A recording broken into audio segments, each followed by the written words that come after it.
ഒരു വ്യക്തിയുടെ വസ്ത്രധാരണ രീതി അയാളുടെ വ്യക്തിത്വത്തെ പ്രതിഫലിപ്പിക്കുന്നുണ്ട്. നമ്മുടെ മുൻ തലമുറകളിലെ അമ്മച്ചിമാർ ചട്ടയും മുണ്ടും ധരിച്ചിരുന്നത് അത് എളുപ്പമായതുകൊണ്ടല്ല, മറിച്ച് സ്വന്തം ശരീരത്തെ വിശുദ്ധിയിലും മാന്യതയിലും കാത്തു സൂക്ഷിക്കേണ്ടത് എങ്ങനെയെന്ന് അവർ അറിഞ്ഞിരുന്നത് കൊണ്ട് തന്നെയാണ്. 1 തെസ്സലോണി 4:4. ചുറ്റുമുള്ള ജനങ്ങൾ ഇറുകിയ വസ്ത്രങ്ങൾ ധരിച്ചിരുന്നപ്പോഴും പിറകിൽ ഞൊറിവുകളുള്ള മുണ്ടും അയഞ്ഞ ചട്ടയും അതിനു മുകളിൽ ഒരു മേൽമുണ്ടും ധരിച്ചിരുന്ന ക്രിസ്ത്യൻ സഹോദരിമാർ തങ്ങളുടെ ശരീരങ്ങൾ ആരുടെയും കണ്ണുകൾക്ക് വിരുന്നാവരുതെന്ന് അവർ അതിയായി ആഗ്രഹിച്ചിരുന്നു. നിർഭാഗ്യവശാൽ ആ ജ്ഞാനം നഷ്ടപ്പെട്ടുകൊണ്ടിരിക്കുന്ന ഒരു തലമുറയിലാണല്ലോ നാം ഇപ്പോൾ ജീവിച്ചുകൊണ്ടിരിക്കുന്നത്. സ്വന്തം നഗ്നത പുറത്തു കാണിക്കാത്തതും മറ്റുള്ളവർക്ക് ഇടർച്ചയ്ക്ക് കാരണമാകാത്തതുമായ ഏത് വേഷവും ക്രിസ്ത്യാനിക്ക് അനുവദനീയമാണ്. എന്നാൽ ഈയിടെയായി നമ്മുടെ ദേവാലയങ്ങൾ ശരീര പ്രദർശനത്തിനുള്ള വേദിയായി മാറുന്നു എന്ന് പറയാതിരിക്കാനേ വയ്യ. ശരീരം തുറന്നു കാണിക്കുന്ന തരത്തിലുള്ള വസ്ത്രം ധരിച്ചുകൊണ്ട് ദേവാലയത്തിൽ വരാൻ നമ്മുടെ സഹോദരിമാരിൽ പലർക്കും ഒരു ലജ്ജയുമില്ല. ചുരിദാർ ഉപയോഗിക്കുമ്പോൾ ദേവാലയത്തിലെങ്കിലും അതിൻ്റെ കൂടെ ഒരു ഷാൾ ധരിക്കണമെന്ന് നമ്മുടെ പെൺകുട്ടികളെ ഇനിയും പറഞ്ഞ് പഠിപ്പിക്കേണ്ടിയിരിക്കുന്നു. തീരെ ചെറിയ കുഞ്ഞുങ്ങളൊഴികെ മറ്റാരും മുട്ടിന് മുകളിൽ കിടക്കുന്ന വസ്ത്രം ധരിക്കരുത് എന്ന കാര്യവും പലരും മറന്നു പോകുന്നുണ്ട്. കുനിഞ്ഞു നിൽക്കുമ്പോഴും കൈകൾ ഉയർത്തുമ്പോഴും അടിവസ്ത്രം പുറത്ത് കാണുന്ന തരത്തിലുള്ള വേഷം അഭിമാനമായി കരുതുന്നവരും കൂടിയാകുമ്പോൾ ദേവാലയങ്ങൾ കൃത്യമായും ശരീര പ്രദർശന വേദികളായി മാറുന്നുണ്ടോ? വിവാഹവും ആദ്യ കുർബാനയും ജ്ഞാനസ്നാനവും എന്തിന് മൃതസംസ്കാരം പോലും സ്വന്തം ആടയാഭരണങ്ങളും വേഷവിധാനങ്ങളും പ്രദർശിപ്പിക്കുവാനുള്ള അവസരമായി പലരും ഉപയോഗിച്ച് കാണുന്നുണ്ട്.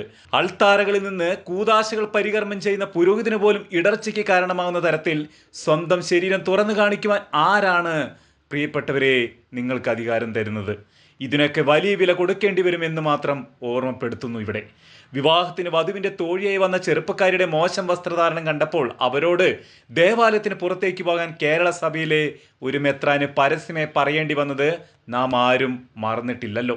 മാന്യമായി വേഷം ധരിച്ചു വന്നില്ലെങ്കിൽ വിവാഹത്തിന് കാർമ്മികനാകാൻ തന്നെ കിട്ടില്ല എന്ന് പറഞ്ഞ് മൊബൈൽ ഫോണും ഓഫ് ചെയ്ത് പള്ളിമുറിയിൽ കയറി കഥകടിച്ചിരുന്ന മറ്റൊരു വൈദികൻ്റെ കഥയും നമ്മുടെ മുൻപിലുണ്ട്.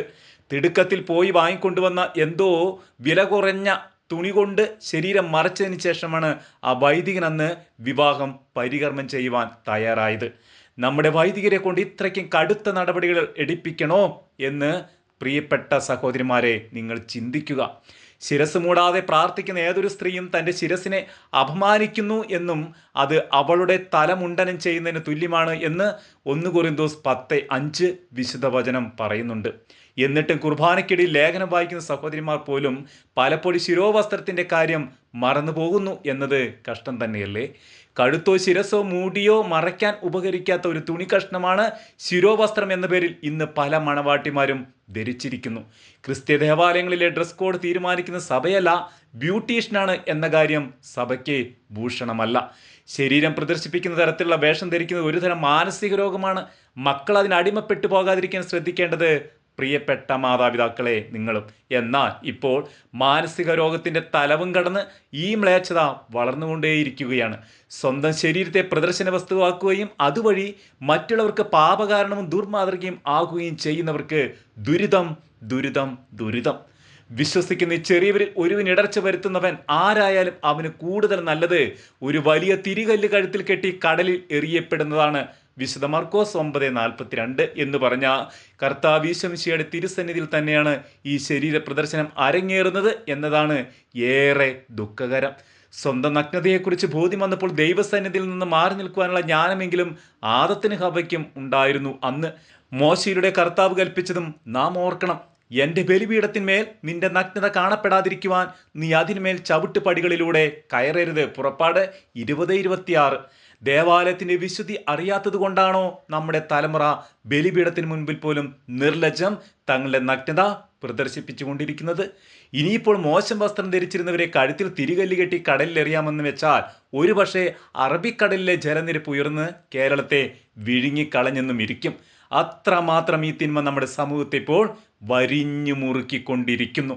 സ്വന്തം വസ്ത്രധാരണം കൊണ്ട് മറ്റുള്ളവർക്ക് ഇടർച്ച നൽകുന്നവരെ ഓർത്തുകൊണ്ടും അവർ പരിഭാവനമായ ദേവാലയങ്ങളെ ശരീര പ്രദർശനത്തിനുള്ള വേദിയാക്കി നിന്ദിക്കുന്നതിനെ ഓർത്തുകൊണ്ടും അവർക്ക് വേണ്ടി പരിഹാരം ചെയ്ത് പ്രാർത്ഥിക്കുക എന്നല്ലാതെ മറ്റൊരു വഴിയും അവശേഷിച്ചിട്ടില്ല.